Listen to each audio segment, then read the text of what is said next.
Finishing well has been a common theme that we've noticed over the last few months from the summer into the fall with a lot of creatives. It takes a lot of guts to be able to figure out how to do that and do that well and with some courage as well as respect for yourself. In this episode, I sit down with Helen from Older and Wiser. We discuss her artist pillars that make her unique, some of the ways that help guide her decisions on the productions that she's doing, and also some of the processes that it takes to actually make those productions happen. It's not that easy. It's so cool to hear her story. Thank you, Inspire Business Community, for partnering with us for this season of the Silo Podcast. Creatives, if you need a spot to work with other people, brainstorm, or have an office, Inspire's got you covered. We can't thank you enough for letting us host the podcast in your space. So beautiful, and it made for a perfect backdrop. Let's get into it. Yo, welcome to the Silo Podcast. I'm here with Helen. Hello. And we're gonna talk all things creativity and also a little bit about what she's going through right now. So Helen, what are you going through? We've talked, I think 3 years ago when we did like our Instagram live interviews. There's a lot that's happened since 3 years ago when we've chatted. I mean, walk us through like, what have you been up to? Well, I guess 3 years ago would have been during pandemic vibes. So at that time, which we discussed during our previous filming, I was doing more business type things. I was trying to get to college.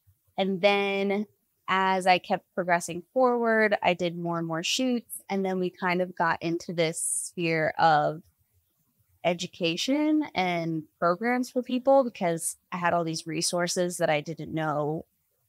I mean, I could have just kept using them for myself, but that felt weird because more of our connections became friendships, and then other people had needs or wanted to be inspired as artists. And so I just kind of wanted to offer whatever I could. And that turned into a lot of classes and collaborations. The biggest one being the ship, which was an apprenticeship last year.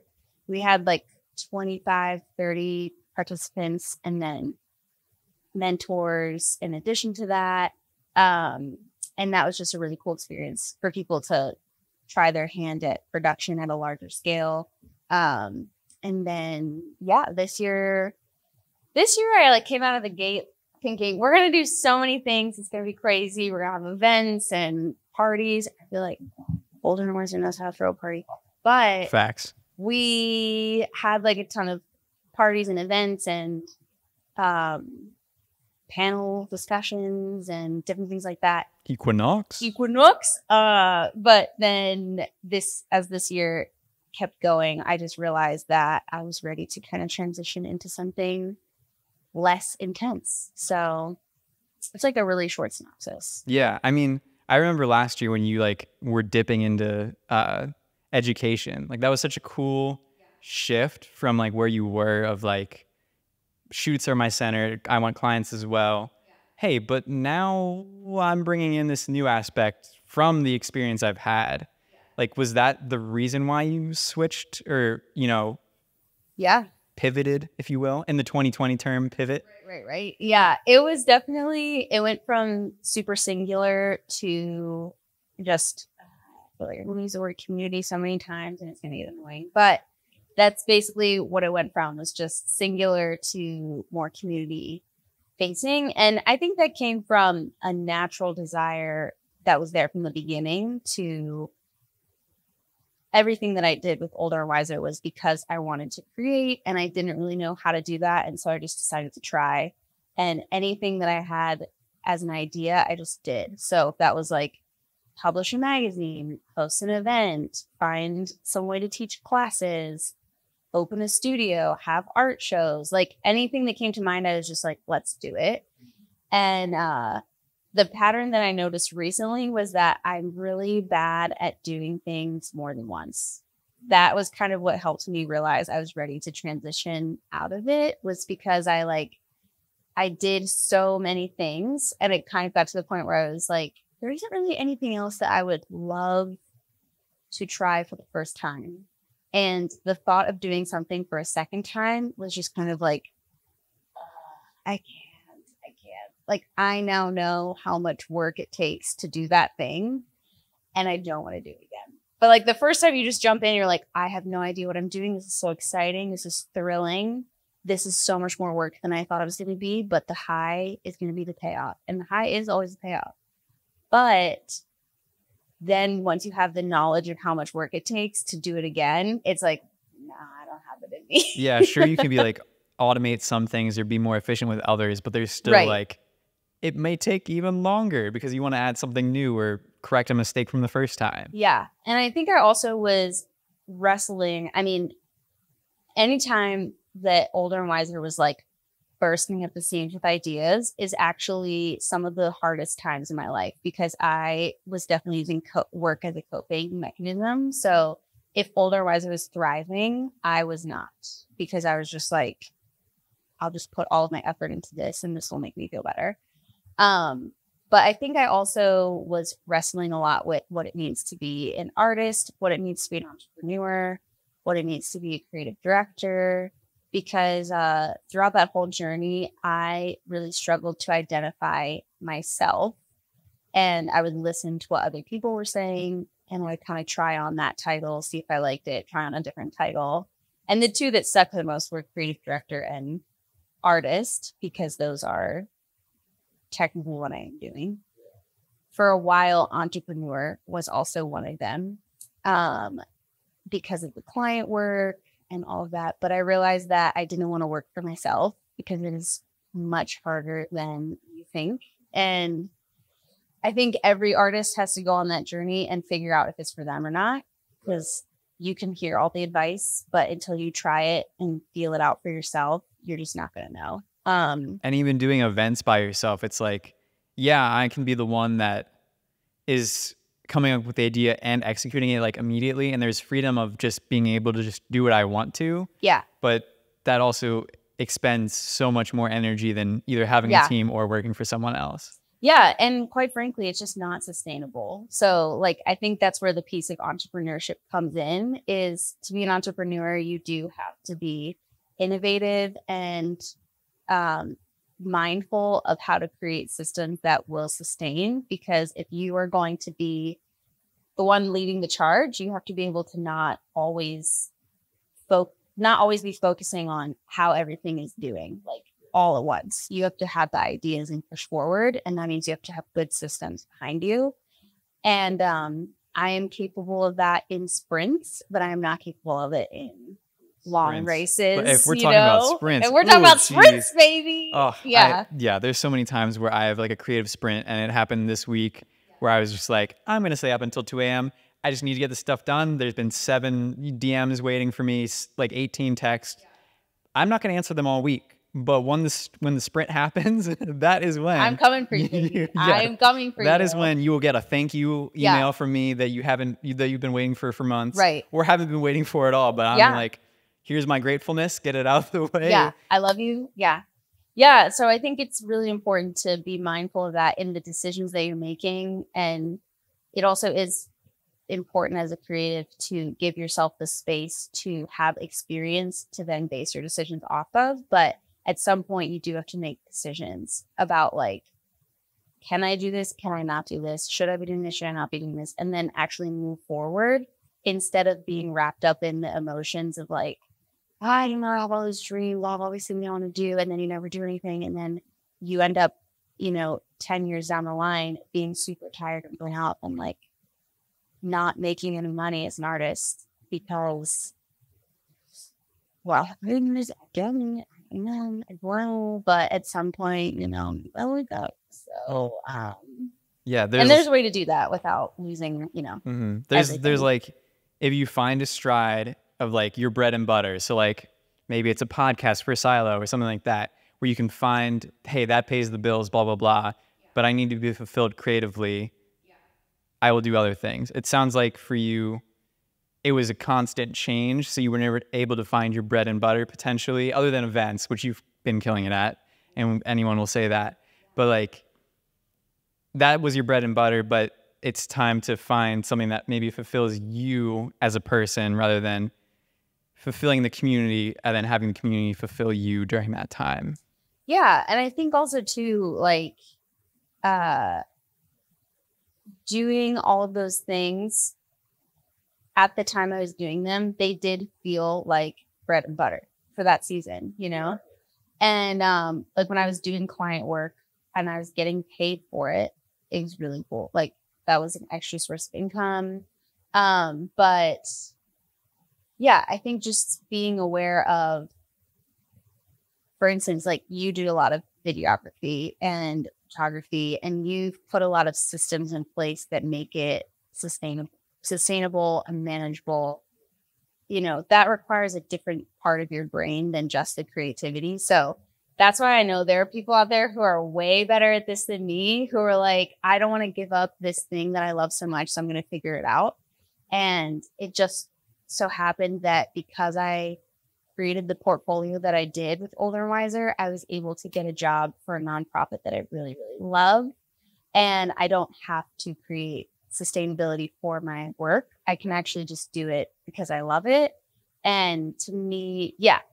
And so to me, that's the path that I've chosen, is to not monetize as much the things that I'm doing, but that's not for everybody. And that's totally okay. Yeah. So where does that leave you now that you feel comfortable in the day job that you have?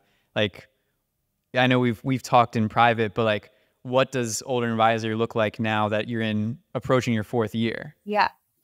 Well, this year is still like so many things left to do with summer programming. But I think after that, Older and Wiser will still take on clients and do photo shoots and branding if people want that. But it's okay to be selective about who those clients are and not just do it because it's a job and you have to make money. So I'll still do clients and I'll still do collaborations with people because that is like my life source, you know, and especially looking back on the last few years and how those collaborators have turned to genuine friends, that's just way too special to not keep doing it, you know? So I think I'm going to do that. And then Older and Wiser always feels weird because it's not, I said this in a little speech this week, Older and Wiser is not a business or an organization or a nonprofit. It is a human thing. And it exists in me. It exists in the people who also are a part of that community. It's kind of an extension of myself. So as I continue to learn and grow as a creative director, I think Older and Wiser will go with that wherever it may be. And I don't really know where that is right now. Yeah. Do you consider that a personal brand, you would say, or is it still like like one layer maybe removed from Helen? I think I like to keep it one layer removed so that, you know, when you make things and you're really, really proud of them and you feel like they were really deep and moving, there is a little bit of you that's afraid that it won't be accepted or understood or whatever. And so I think Older and Wiser is kind of like a stage that I can put my work onto. And when you're walking onto that stage, you still feel the jitters, but like what happens on the stage stays on the stage, you know? And then when you step back, you still have your own real person. You know? It gives you like that, you can step off the stage rather than, you know, always being on the stage as a personal brand. That's something that I think most people would strive for, of being able to be like, I can rest. And I think that's the season maybe you're stepping into as well, of like not sprinting, if we're bringing back some older terms, to do some of that work that you've been up to. Yeah. Nice pause. I mean, so during your event that you just had, walk us through kind of what Pomp and Circumstance was, and like what your heart was behind it, and what that says about where you're headed. Well, it was, so to be completely honest, I actually didn't want to do anything this summer at all. I knew I was supposed to do some kind of summer programming because the ship was so impactful and like you meaningful. hyped the ship up and you're know. like, it's coming back. It's coming back, baby. And then I was like, so yeah, I felt a lot of pressure. And then I had somebody that was kind of like, I'm just going to shout her out. It was Tiffany Chavez, and she is a amazing makeup artist. and she's worked on a lot of shoots with me. And I was talking to her about how I just was feeling so anxious and overwhelmed. Like, I do not want to do this. Like, at the time when I said I wanted to do it, I did. I had every intention of doing it. And now I just feel so depleted. Like, I will still do it because I said I would, but I don't want to do it. And she just kind of reminded me that the reason that people came is because you were excited about it, and the energy you put into the work you create is a magnet to the things that we, give to people. And so if you're not into it, then the people won't come. So you're going to put in all that effort, and then no one's going to show up because you didn't really show up for it. So then I was actually going to not do anything. And then we were like basically promised funding for it. And we were promised funding for it, and then the funding didn't come through. But at that point I had already decided, like, okay, cool, we have funding, I'll do it this way, we'll like set it up, whatever. And then that didn't come through. And so then I was like, shoot, I'm screwed again. But now I had enough of a glimmer to get me into the creative hype that I feel like I can do it. Like, I had transitioned into the mindset of like, just make it through. And then once I got into that, it was like, yeah, actually, I'm excited about this. So I knew I should still honor the fact that I could tell I was done. And when I was thinking creatively what that looked like, I didn't feel like I was done. Like, this is dead, let's bury it, But I felt like when you graduate and you're moving on to the next phase of life, you really treasure and admire and just have a special place for everything that happened in the last 4 years of your life. Yeah.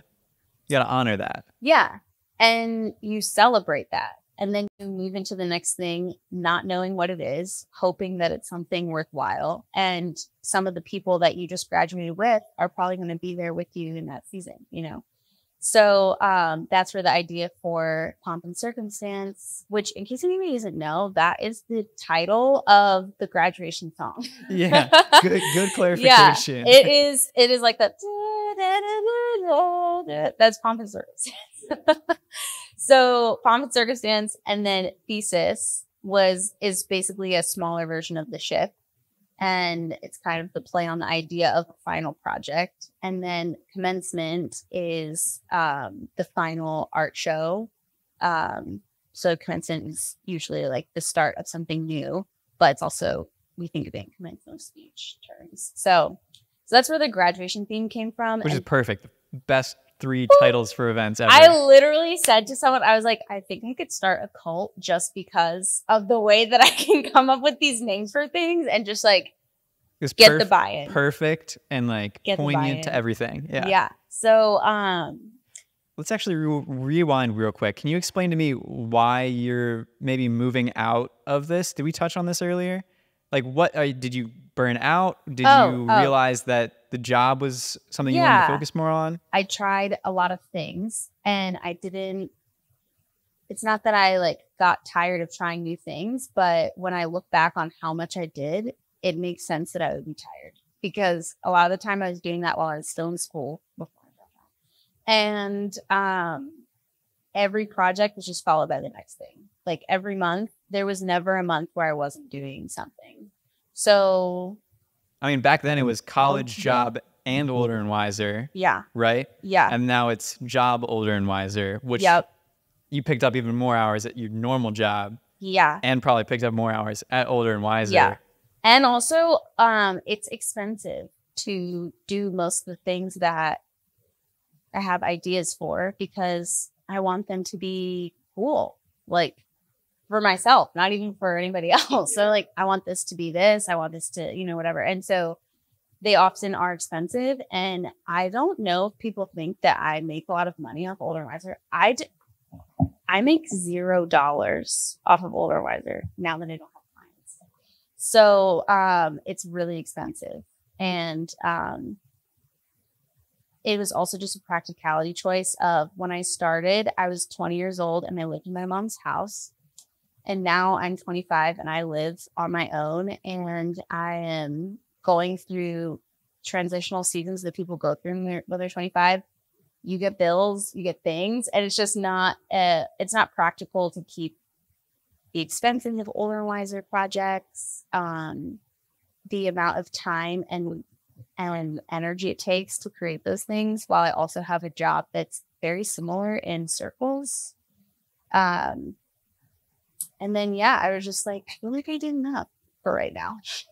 It's very similar to our situation, where it's like, if you get to a point where you're not making money, it's either betray the trust of your audience and like just start charging what it's actually worth, which they probably don't even know how much it's in the end worth.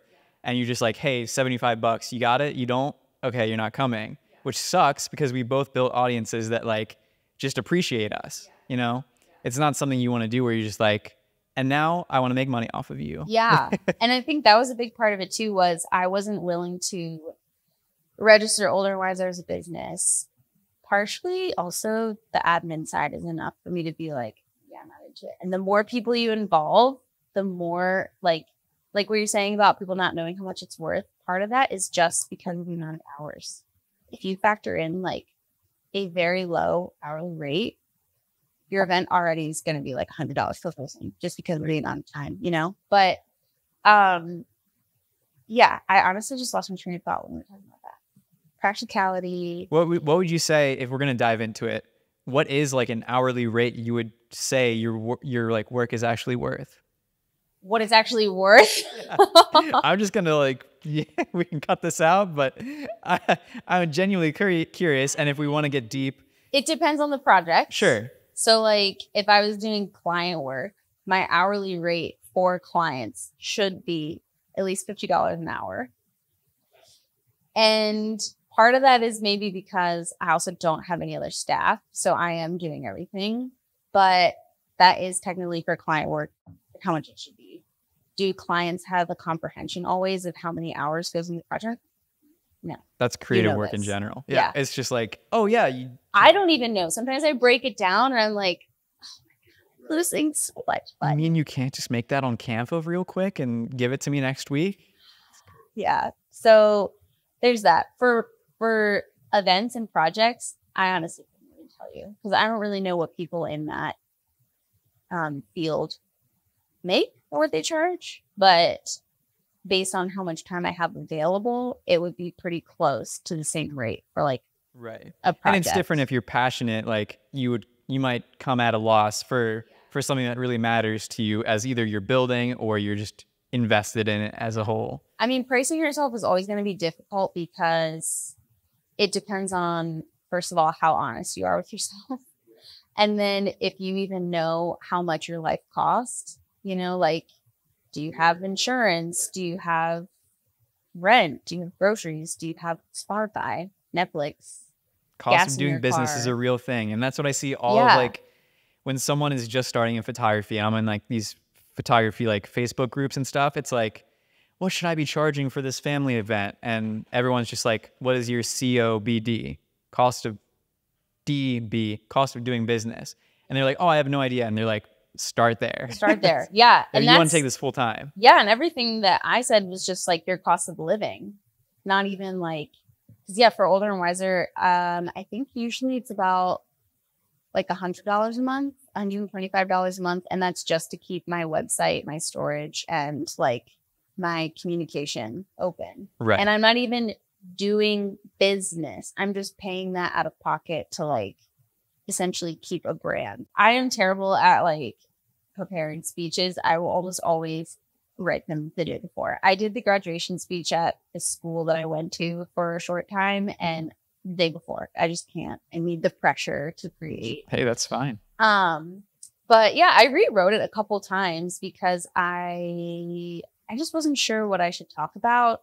I didn't know if I should explain to people what was happening, or I didn't know who would be there. So, because Pomp and Circumstance was just this celebration of all the Older and Wiser we've done. There's like this video that showed some project that we did, and there was a little bit of this juxtaposition with a shoot that came from a really difficult time for me that showed the struggle as an artist. And it was right after seeing all this big hype, and, you know, it's just to help people kind of process big things don't just happen because you're like, oh, I should do something big. Like, meaningful things happen because you're processing something and you want something to happen, you know, whatever. So yeah, then the speech was right after that. And so I was thinking in my mind, should I explain to people obviously what happened, or should I just talk about where we're going? And that morning, I rewrote the speech. And I was also really anxious because I never spoke about my faith publicly. That was a cool aspect. Yeah, I usually keep it neutral because I think I really love that art makes way for people of different beliefs and circles to come together in unity. And we've had like a variety of different type of controversial things. And I was just like, it's not controversial, like in the way that we're talking about it. We're just representing multiple perspectives, because I think that's like the whole point of art is we're all trying to understand who we are and what this human experience is. So we need to be open to observing and creating art that is from a different perspective than just one, you know. But I felt just so compelled. I was in like this little quiet booth with their work, and I was literally crying in the quiet booth as I was writing this. And I just felt like that resonance, you know, that like full body yes of it's okay for you to do this. Because I didn't want to put myself before, I don't know. I didn't want to like put myself before the bigger picture when I was creating things. And I wanted people to be able to write their own story in. And I think this night kind of felt like I'm telling you my story, what my story has been this whole time underneath everything that we've done together. And it's not wrong that my story is different than yours. So I'm going to share it, and I'm going to trust you that that's okay, because I've made room for you to share your story, you know? So, and it was such a blip, like to some people it probably meant nothing. Yeah. But to me, I was like, scary. That was the best, like that was one of the best parts. And I feel like it's like one of those like half alive quotes where it was like, you know, you were made to create because of bringing dust to form something. Yeah. And then it was because of, I think you said like, because of our creator, or something similar to that. Yeah. Yeah. I just wanted to point out that everything that I create, or the reason that I value creativity, is because I do think that human beings are created, and that you have the fingerprints of that in yourself as well. Like, that is why people are compelled to create, is because you are creative. You can obviously disagree with that, create for your own reasons, and that's fine. But like I said, you only got one life. That's how I'm gonna live mine. So that's kind of a snippet of that speech. And the rest of it was supposed to be a thank you to people for giving me the space to really just process my life. That's what I was doing. And the quote that was at the end, I think is my quote, but I didn't quote myself because I can't remember if I heard it somewhere else. But I do always say that art is the overflow of self-exploration. And I think that, when we're creating, the most potent creativity is when you are trying to understand yourself, trying to understand why you're here, where you're going, what is the point of it. And it's in that tension, which tied into what our TED Talk later was about. But it's that tension and that friction that creates good art. And in our lemon-heavy content world, we create because we're supposed to, or there's a deadline, or there's a certain number you're supposed to meet. And that is why so much of what we're creating these days is meaningless, because there is no reason that you really made it. You know? Yeah, it's all filler, or it's deadlines, like you said. Yeah, I think what comes from the heart is that overflow through the experience that you had. It all makes sense. And like, that was a really impactful moment of the whole pomp and circumstance of just like hearing your story, sewing in the actual parts of who you are, and then ending on like, how did you end it? Wow, great question. It was something along the lines of like, I'm so glad I invited you to exist, And now I Oh. take you on a journey to exist myself. Yes, that's what it was. I was thanking people for creating space, blah, blah, blah, all of them you said. And then I said, yeah, something along that line of like, thank you for making space for me to be here while I learned how to be, or something like that. You know? That was like a perfect ending to. I was nervous, honestly. I was just like, hopefully we can hold on. But yeah. And I think moving then into what Tom said of all the reasons why we create, and he dove so deep into everything, and I'm so glad that you had him just like take it, and it was the most perfect way to like move forward. So many of us wanted to hear from Tom for like approximately 2 years, so he kind of owed it to us to show up. He was so excited. He showed up the day before, actually, and I was like, Tom, I know you're really thrilled to be here. The event is tomorrow, so the next day. But yeah, his TED Talk was on, what was the phrase? It was like, hurt so bad or something. Hurt so good. Why does creativity hurt so good? Yeah, and just kind of showing how, I mean, he's somebody who designs and coordinates teams that design Harry Potter sets that travel internationally around the world. And I thought it was so interesting that his day-to-day experience could be placed over your day-to-day experience, and it would probably be pretty much the same or very similar. And I thought that was actually one of the most inspirational things to me about it. Even though he said profound things, that was the most inspirational piece to me, was here's somebody that I respect and aspire to be like, and their day basically looks the same as mine. So it was just kind of encouragement to keep trying, keep pushing, and also just be aware that what you do, like, it might not be what you expect. Like, the job he's doing right now is not the same job he was doing a year ago, but his days still look the same. Right. And the messiness of life is still there no matter what caliber job or position or, you know, yeah, whatever you're taking on. Like, the messiness of life. And the coolest part was when he went through his entire day and like made a mosaic of his thing. He's like, and that's art. And that's it. I just made something right in front of you guys. Right. Yeah. That was cool. Yeah. And I think, yeah, one of the things that hit me hardest was him explaining, I think it was point 2 of like, it hurts so good to be an artist. And the struggles that you face and the experience that you face is honestly your style, or like how your art is yourself. Because if you take you out of the question, it is nothing. Yeah. I think that's too why when I stepped into the education realm, felt no stress about being like, I mean, we lived in this age where you have to pay $200 for someone to fairly tell you what their method is, and then you have to buy the next class and the next class. And like, I'll tell you what I do because you're not me, so we can't do the same thing. There's no fear of you taking over my role.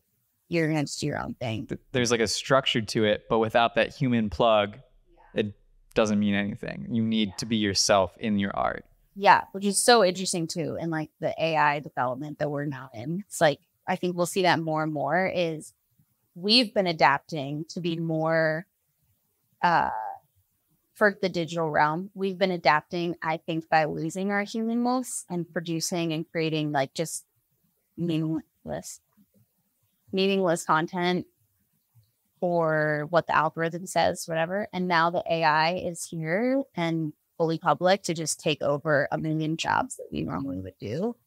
I think people will have to lean so much harder into the human element again. And I'm actually really excited to see what that looks like. I agree. I think it's something like, I would say what the overall best practices are the most watered down because they're for sure to work. And so as we are growing, or as we are perfecting our own craft towards the algorithm, we are watering down while still marketing our stuff up. Yeah, honestly, yeah, that was it. That was it right there. That was sick. Yeah. So if anything, that I think reiterates for me why Older and Wiser, I'm just trying to like pull it in and refine it a little bit more, because I was enjoying that spread out aspect and just like stretching my wings and everything. But I think it also did become clear to me that if you don't start narrowing in what your skills are and actually being really good at those skills, because I'm really good at just taking I think all as of us is do, everyone. yeah. But I think I would just like that reassurance of I know what I'm doing, I know what I bring to the table, and I just want to do that instead of doing a million things. I think too many people like project, and it's either dishonesty or less information, but they project as if they know what they're doing and like are the perfect videographer, the perfect creative director. And after you like pick at their brain for a little bit, you're like, you're just as messy as I am, or, you know, you have the same marital problems that I do, blah, blah, blah. You know, you're dealing with trauma that I have dealt with, and that brings you closer to them. But also they are like not hiding that, but it brings them down to a human level that you think that they weren't at the start. And too many people do that. We don't get to live long enough to perfect ourselves. So just assume everything you do is growth. Like, yeah. It's crazy. Yeah. Honestly, I don't know too. I might just no, I'm not going to disqualify Kelly that. Amen. Really, Don't disqualify yourself. You're here for it. I really love to zone in on the philosophical aspect of being an artist, probably because before I had the skills of being an artist, I still had the heart of it. And when I look back at myself, I can see that it was always there. And that really helped with not describing who you really are. But I love to really zone in on that. And I've been told that I'm too abstract in my speaking, which I understand. Sometimes I am. I get that's the draw, though. I know you keep saying like, I'm getting a little too heady up here. It's no, yeah. That's the cool part, because I'm not that person. I'm that person that like speaks in like layman's terms about stuff. So for you to bring up the more abstract, the more, you know, you're a writer too. So like, this is in your vocabulary. So keep going. Well, and I think it's also people are artists for different reasons. Like some people love the technical side of it, and that's fine too. But I think that's what often makes me love and hate art, is that it is so difficult to give yourself fully to it and not lose yourself, as another thing Tom talked about putting yourself into your work and not losing yourself because you gave too much. But I think that's, if you can find like that balance for yourself of why are you doing this? What do you believe about humanity? What do you believe your work is actually doing or the impact it's making? Then that is what will keep you going no matter how many transitions you go through, because it's that grit that you need to keep you grounded in a sense. Like I will always keep creating because I will always have questions, and I will always think, the curse of a writer, that I understand the oppression of humanity like more than the average person. And writers are the worst. And I will always feel the need to express that, or the responsibility to point it out, and to also point out the beauty that is found in that darkness. That's another like artist pillar that I had, is make room for darkness so that light can have an entrance. And so yeah, it's just really important for you as an artist to know. The entire crew over here, I heard it. I'm like, I had to get it on screen too. Oh my gosh. Yeah, that's one of my artist pillars. And I think that would be like the biggest piece of advice I could give to somebody who's trying to figure out how to maneuver through transitions, is what are the pillars holding up your creativity, your mind palace, whatever you want to call it. I've already said to mine, art is the overflow of self-exploration. I always need to explore. I always need to be seeking answers about myself and my world. And at the end of the day, light and darkness are just as important as myself. What would you say to someone that hasn't found those pillars yet, or found that foundation yet? How does someone explore that? I think that the way I did it was looking back on a body of work. So I do think sometimes you just create, and that's partially what was probably driving my creativity, was I'm just trying to figure out why I'm doing this and who I am. So I just made as much stuff as I could. And you can see, if you look at the span of older and wiser stuff, it changed over time. And then now it's pretty consistent. It's much darker. I started working with less and less photographers, and I work with probably the same 3 most of the time. And the themes changed. The narrative became more intentional. And just like the style overall became more solidified. So then I could look at that and I could see patterns of, well, this is clearly what I'm drawn to, and I can't not make this if I'm just creating with no agenda. And then when you try and interpret that of like, okay, I'm really drawn to darkness, but I'm not inherently trying to make things evil or dark or scary.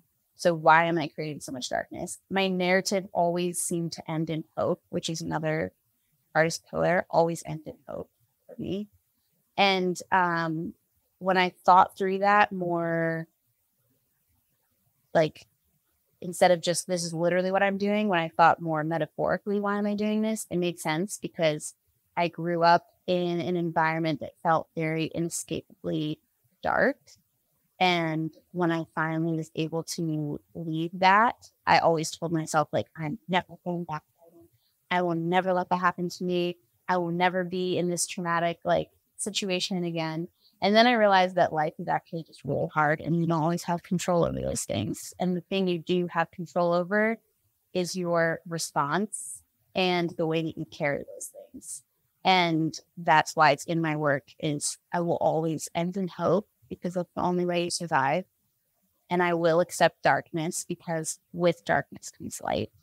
And I will create, because I will always be. Explain to me what the art of finishing well means to you, because that's something that you brought up in Pomp and Circumstance. So, like, what does it mean for you to be finishing well? And I think Tom also mentioned that he's seen that in you. Yeah, I thought it was interesting when Tom brought that up, because I was like weeping while Tom was saying, first of all, very nice things about me, but also was saying, like,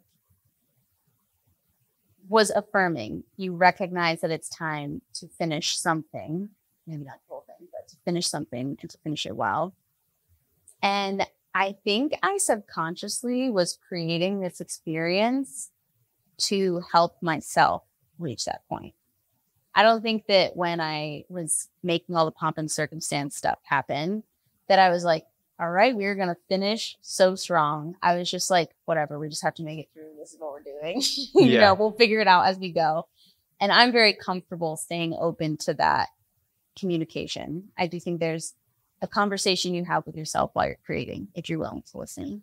And it just led to that point where Tom was like, he just said straight up, Helen knows how to finish something well. And I was like, okay, I don't know if I believe that. But I think there was a collective, like, head nod, like, yep, she's doing it. Right. And I was like, I started crying because it really clicked for me of like, you are finishing something, whether you were fully ready to accept that or not. Now you are.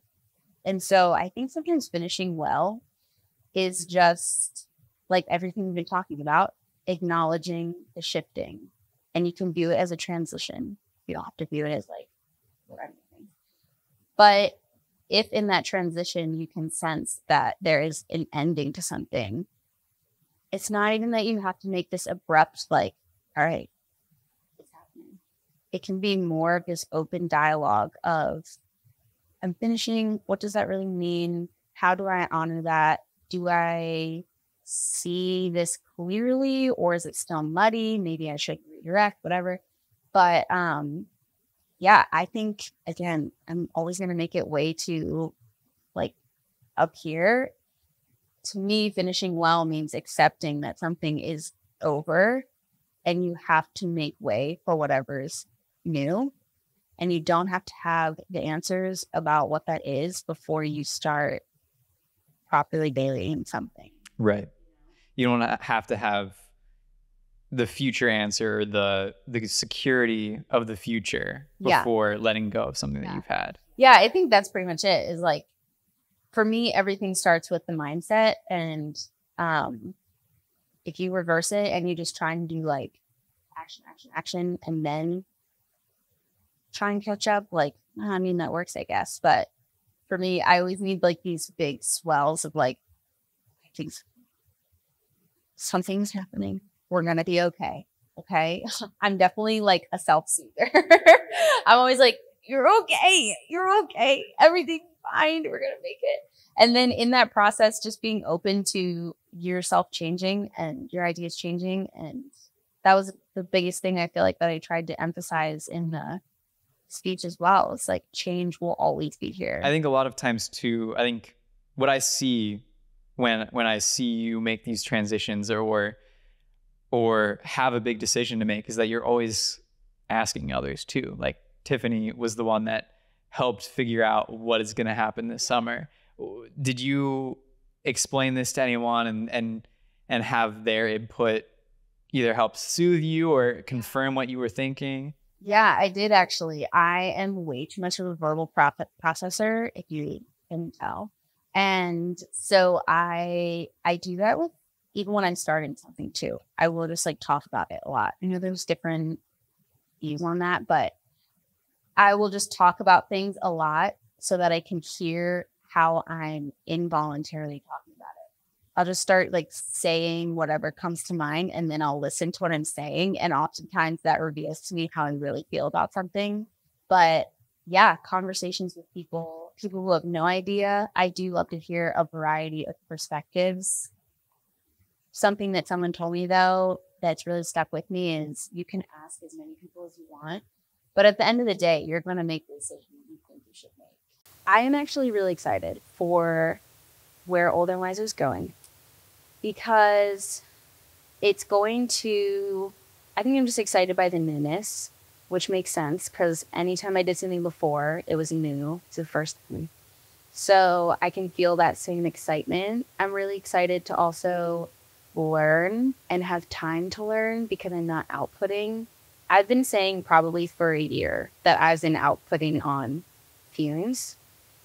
I'm not gonna lie, I think that's pretty dang impressive to be like putting out the level of things we were baking on literally zero energy. So I'm just gonna go ahead and take that one. If that was like during the ship era of Helen, like that's a big deal. I would say like right after. Yeah. Oh, okay, gotcha. So yeah, not like during that, but yeah, pretty much like the equinox, all of that stuff was like, we're really trying, you know? So I think I'm really excited to just have more time to learn. I'm also a different person than I was when I first started this. And so everything I was inputting before I was 20 is kind of what I've been riding on since then. And so I'm really excited to input again at 25 and see where that leads to the next thing. And I kind of like that I don't know what that is. I love that I am surrounded by so many people, like so many people. I am not on fry right now. I just want you to know it was about to come. I was like, oh my God, it's coming. I am just like surrounded by so many people, and I could have never imagined that happening. Like the amount of people that are genuine and creative, and they're my friends, and we get to do cool stuff together, and we understand each other and we speak the same language. Like that's the biggest deal to me, honestly, out of everything. And just doing more things with them. And you met them along the way, some of them along the way too. Most of them. Yeah, because when I moved back here and when I started Older Wiser, I just moved back to the States. So all of my old friends I actually didn't really have connections with anyone. So most of my friendships actually have just come from this, but just both. I know. I can say the same thing. Like yeah. Like a good more than half of my friends are from just investing in community. Yeah. And you get out 10 times what you put in with that stuff. Yeah. So I don't really know what's coming, but I'm just excited to see whatever it might be. And I think I'm just like very at peace and like very comfortable with the life that I have unintentionally built with my friends, and having to just live that life now. Helen, thanks for being here. Should we count up overtime? Boom, that's the episode. Let's go. Yes.